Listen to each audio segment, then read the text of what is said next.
We are blessed with Reverend Larry Jennings as our speaker. I asked him before this, how much information I should give, because he's got a pretty good long resume. He's a very accomplished person. He just said, keep it simple. So that's it. Come on up. No, I'm joking. No. Larry serves on our pastoral... Get out of here. Simple. Yeah, keep it simple. I think most of you know who I am. Susan, I've got to start by just saying that was absolutely beautiful. Wow. And what you can't see is what Susan has left me up here. She has left me to inspire me today, a picture of her beautiful granddaughter. And she looks so fairy-like in this picture, and that is beautiful. Thank you, Susan. Thank you very much.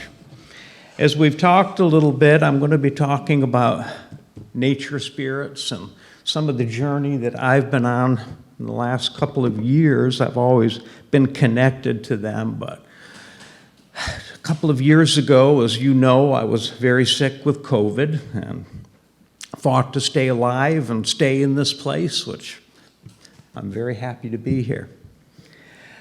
But during this time, a portal opened for me. And life to me is just amazing because there are so many different pathways that we choose, and they're often life-changing. And this one was for me. It took me from a place of darkness, but it took me to a place of unconditional love.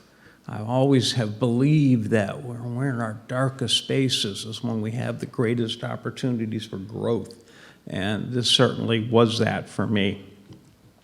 So today I want you to go with me as I examine a part of this journey, which has opened a portal with the nature spirits. Let us begin with a recent walk I took in Norfolk Botanical Gardens. As I walked, a very simple thought came to me. I hadn't seen any herons lately. It seemed they were everywhere in the winter, and in the spring they were often seen, but not quite the same numbers. And during the summer months, they were seldom seen by me. And this simple thought soon left me, and I continued walking. I then stopped at the edge of Lake Whitehurst and paused a moment at an inviting bench overlooking the water, and I told myself that on my next visit, I would take some time to sit on that bench and enjoy the view and allow myself to simply go within, giving thanks to Mother Earth and her beauty. I then placed my hand on the trunk of a tree and told her how beautiful she was. I thanked her elementals, and I thanked her spirit for the wonderful energy that I was feeling in this moment.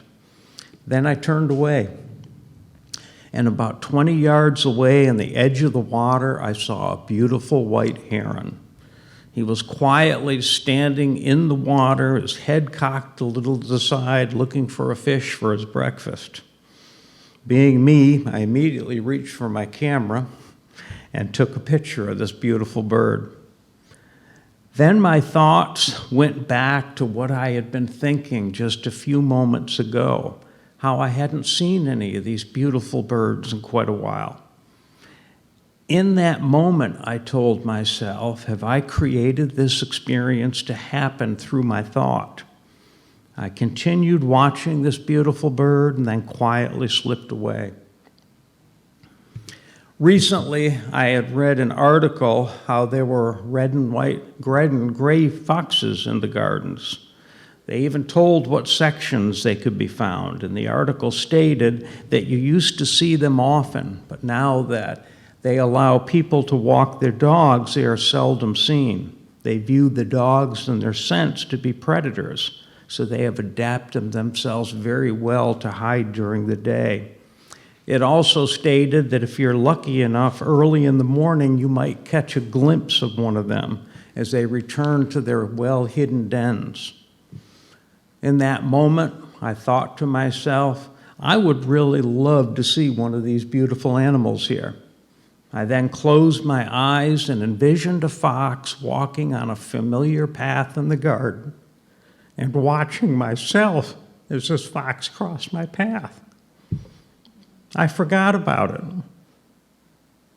And a couple of days later, I went back to the gardens for my morning walk. I was enjoying the morning, and suddenly I caught some movement in the bushes near me. I immediately stopped and became still as I watched a gray fox crossing in front of me. She was very aware of my presence and moved directly in front of me and stopped on the pathway I was on and looked directly at me. I could not only see her, but I could feel her energy as our eyes met. She then slipped away and disappeared into the wooded area that surrounded us. I thanked our Creator for this beautiful moment and thought back on the article that I had read just a few days earlier. Again, was I experiencing how our thoughts create our reality? This is something I had always believed in, but really hadn't focused on.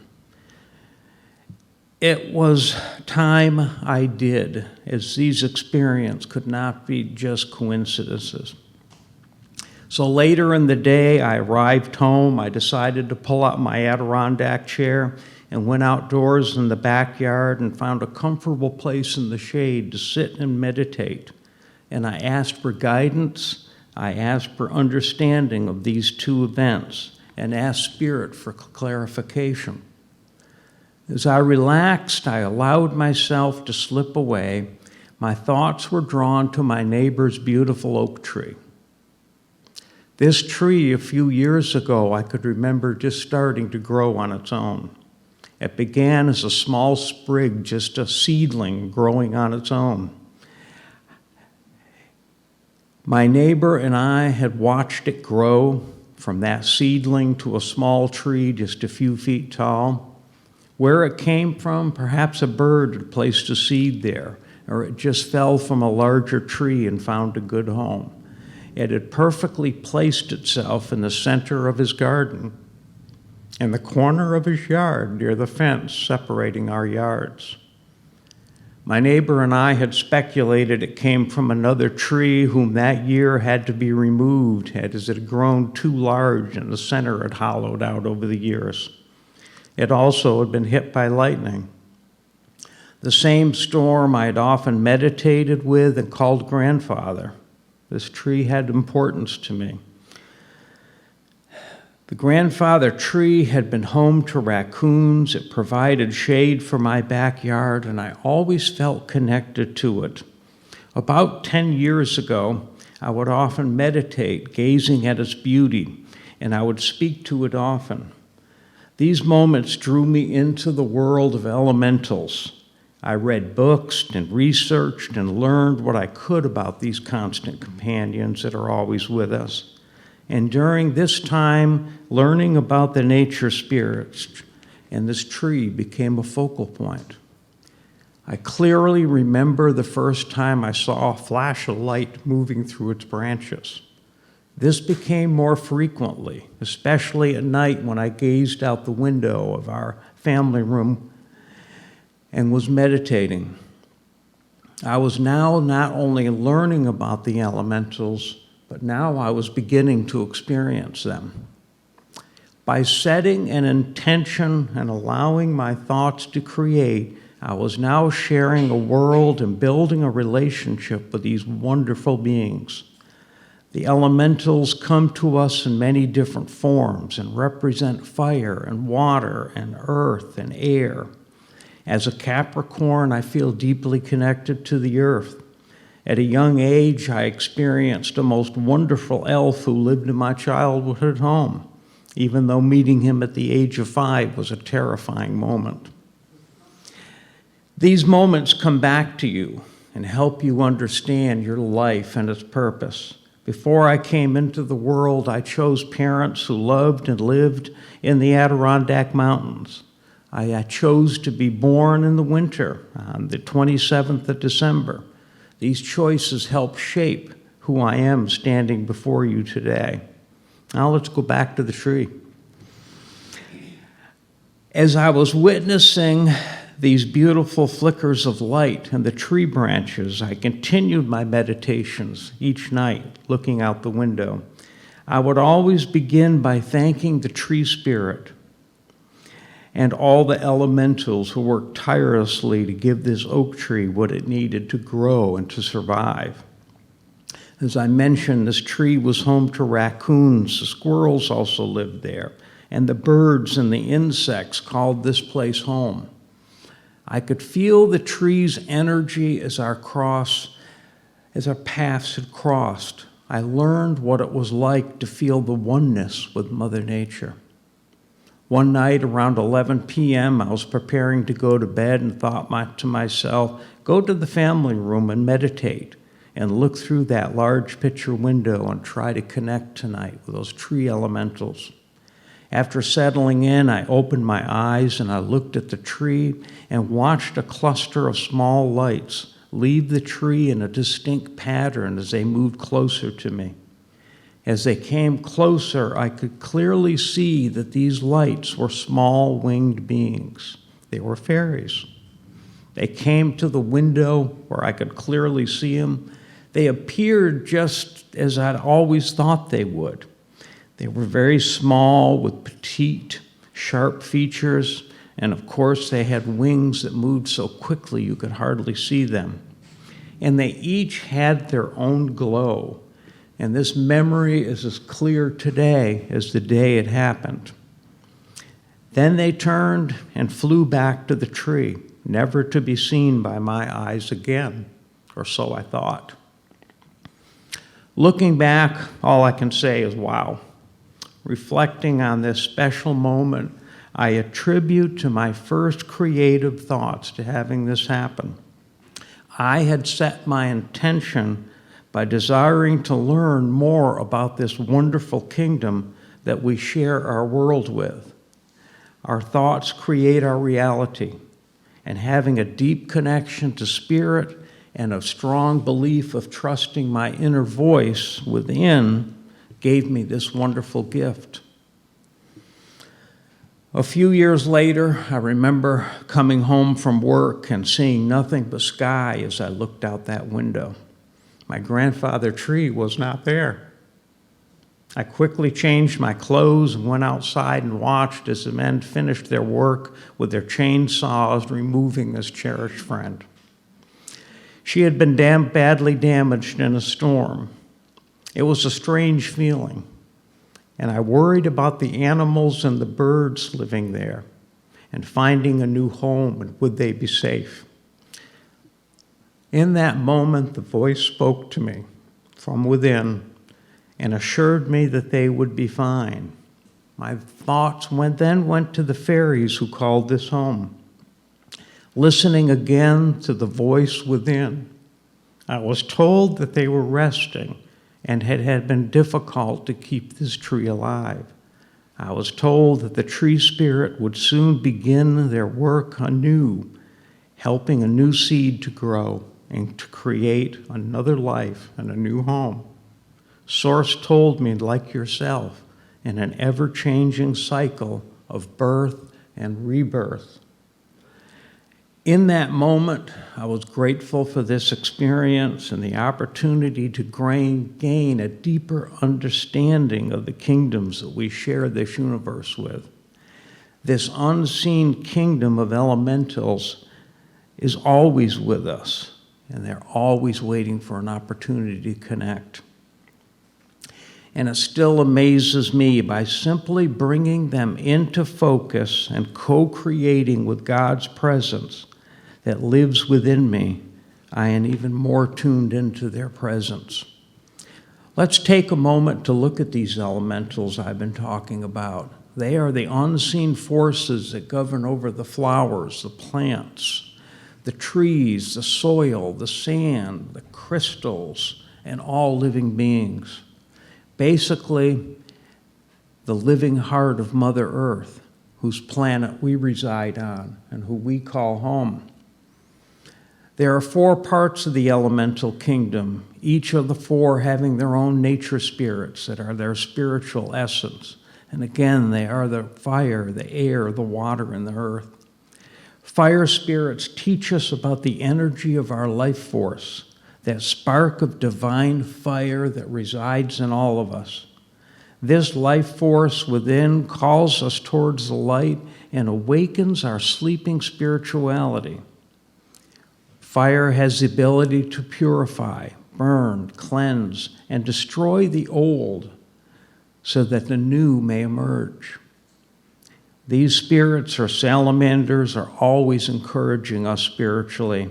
And if you look closely at a fire burning, they can be seen dancing in the flames. Air spirits, such as fairies, can be found wherever there are plants and animals. They may often appear as tiny colored lights or swirling mists. Fairies are the elementals who are primarily involved with our animals, but they also assist with healing humans. Animals have fairies as their guardian angels. Fairies can also act as guardian angels for people whose life purpose involves ecology, land conservation, as well as animal welfare. Earth divas often work with us and are the guardians of sacred sites, ancient groves, and temples. They are of the minimal realm, which includes the crystals. My house is full of them. Rocks and stones. And of course, the earth beneath our feet. Leprechauns and gnomes are all part of this kingdom. Gardeners usually have a great deal of assistance with the earth elementals. These are the elementals that I feel closest to, and I always have this undeniable urge to choose a stone wherever I go.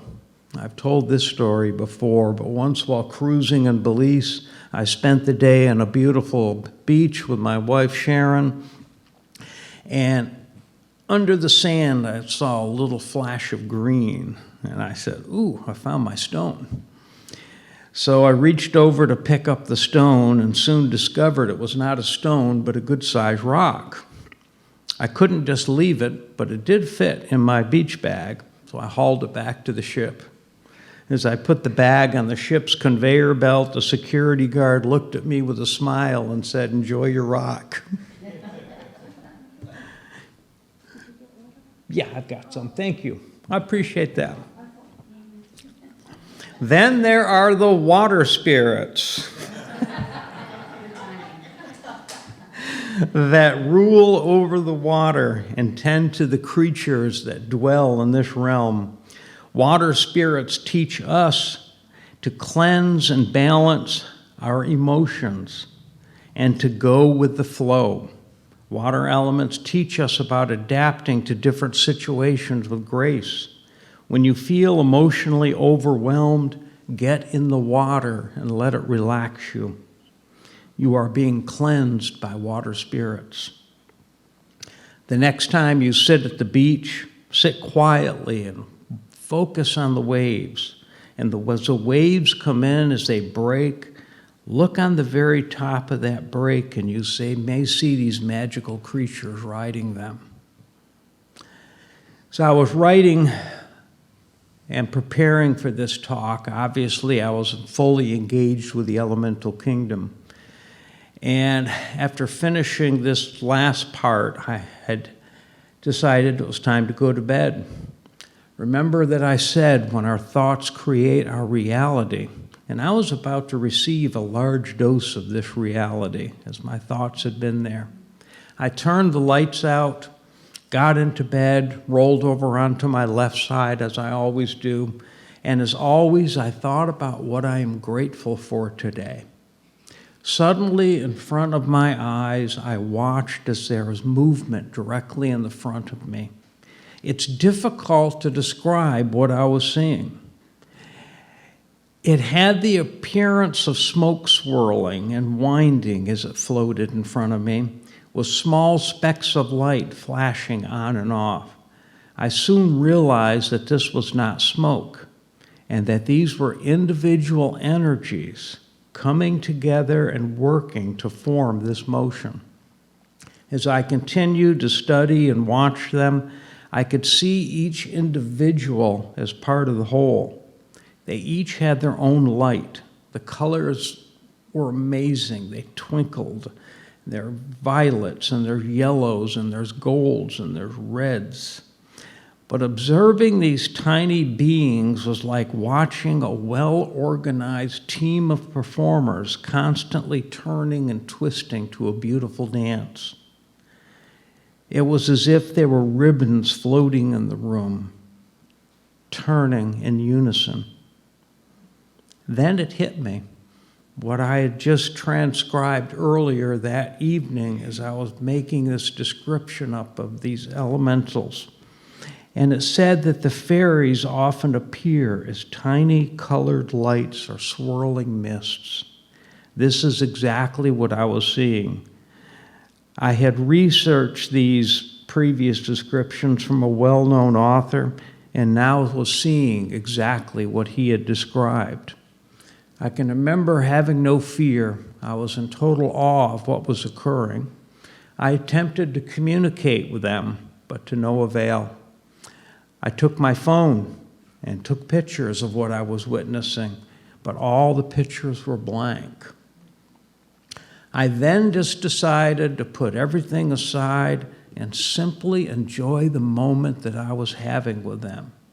I would try to touch them. As I reached out my hand, they would fly around my hand and my arm in a beautiful twisting motion. And I told them that I loved them, and I was grateful for them showing themselves to me. When we open ourselves to nature, we receive so many gifts. It shifts our attention from the physical world and places our attention on the beauty that surrounds us and the beauty that we possess within. We begin to realize that there are so many dimensions to life, some that are unseen, but just as real. We become more aware of our psychic abilities. Our dreams become more colorful. Healing occurs, and we become healthier, both physically and mentally. We discover the reality of nature spirits. An awakening occurs, and you soon notice animals that cross your path. You notice the bee going from flower to flower. You notice the song of a bird. All these things and many more, Mother Earth and her kingdoms will welcome you to when you attune to her. And trust me, she will send you all her glory. Remember the small tree that I talked about earlier. This tree has grown quickly and now stands about 25 feet tall. Its trunk is so large now that I can barely wrap my arms around it. I still speculate on where it had its beginnings, though I'd like to think it came from Grandfather Tree. I like to believe that I had witnessed the cycle of the seasons, and this tree found a new home and became a home not only for the birds I watch, but also to the elementals that long guided this seed to that place to grow and to flourish. I now watch this tree in all her glory each night, and I close my eyes understanding that there is so much more that I want to witness and experience. My experiences do continue. When I go to sleep at night, the fairies are there every single night with me, and we spend time together. Last night, for something different, I was getting this chakra feelings as that energy moves up and down you. And a little voice told me to share with them, we are one. So I did. And they loved it. the movement that they showed me and how they swirled and they came right around me and just basically covered me from head to toe, and we shared that experience together. And the experiences continue everywhere. I stop at the place where the white heron appeared, and as I give thanks, a butterfly appears and lands on the ground directly in front of me. As I watch the Yankees play baseball at night on my television, suddenly a flash of light will appear on the wall that the TV is attached to.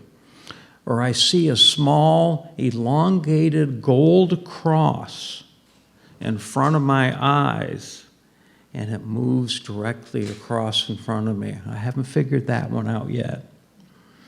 But it comes with a deliberate purpose of showing itself to me. I also now see flashes of light in the bushes as I walk by them. Nature communicates through our senses, through our sight, our sound, our touch, our smell, and our taste. We see a squirrel scurrying away as we approach. We hear the sound of a cardinal singing to us. When we stop and feel the bark of a tree, or we taste an orange that nature has produced, all of these are messages to you, stirring your senses. Nature also communicates through our intuitive sense. Our thoughts may suddenly go back to a place you had visited, perhaps sitting underneath a tree. Intuitively, you realize that this has meaning to you. During these times, I suggest that you sit and meditate and picture yourself going back under that tree and ask for a message. Perhaps the hawk that flew over your head that you watched and wonder has a message for you. Simply quiet yourself and listen to that voice within, and that connection will be made, and you will learn what that message is for you. Be it through your senses or your intuition, nature is waiting for you to connect to her. Recently, I read some of Ted Andrews' book, Animal Speak. It told of connecting with nature by choosing a special place, either in your home or in another place. And I immediately knew where this place was for me. It was in Norfolk Botanical Gardens. It is next to Lake Whitehurst, not far from the parking lot. If you follow an old pathway covered in moss, you'll come to a weathered bench and a small tree with the bark peeling off. This is the place my talk began, where the heron first appeared. I followed from the suggestion from Mother Nature and brought a gift to her.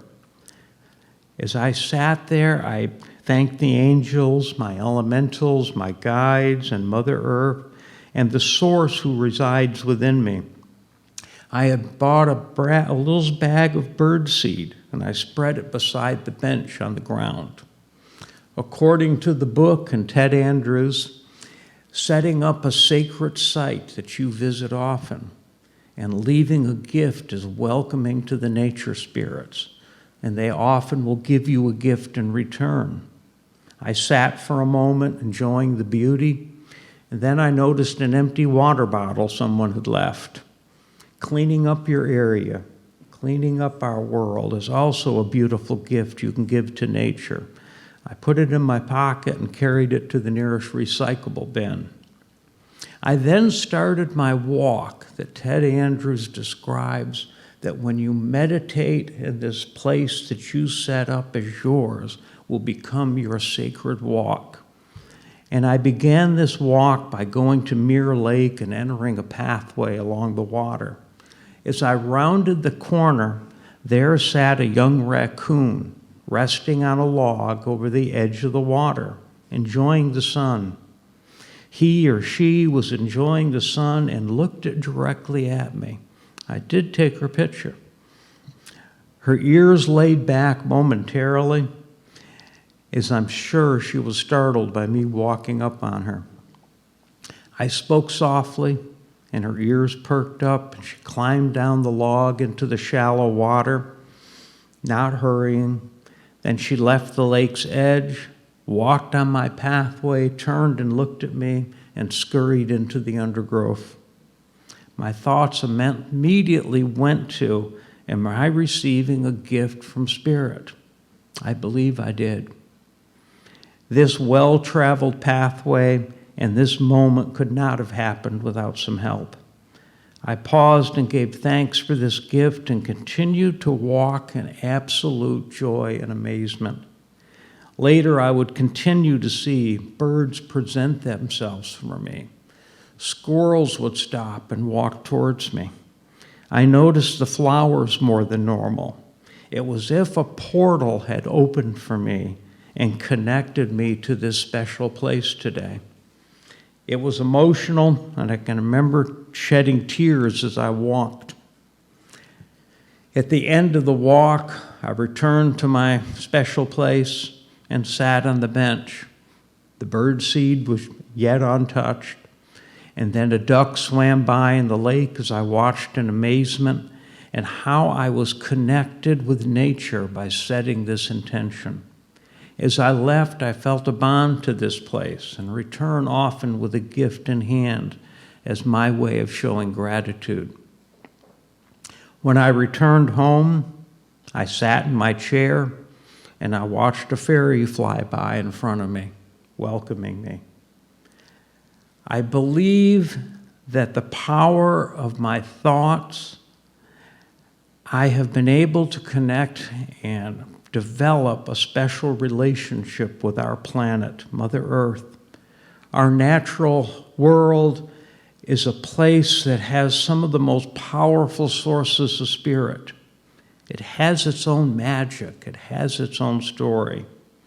And every season has its opportunities for growth and for change. It is a place where our Creator can reach out and bring to us knowledge, joy, and unconditional love. Still to this day, when I turn out my lights at the end of the day, those elementals visit me. And as I close my eyes, I am comforted by them. And I invite them to join me in my dreams. I give thanks for the healing I received 2 years ago. And I say to each of you today, create your own heaven on earth and experience the love that the Creator has for you. Thank you.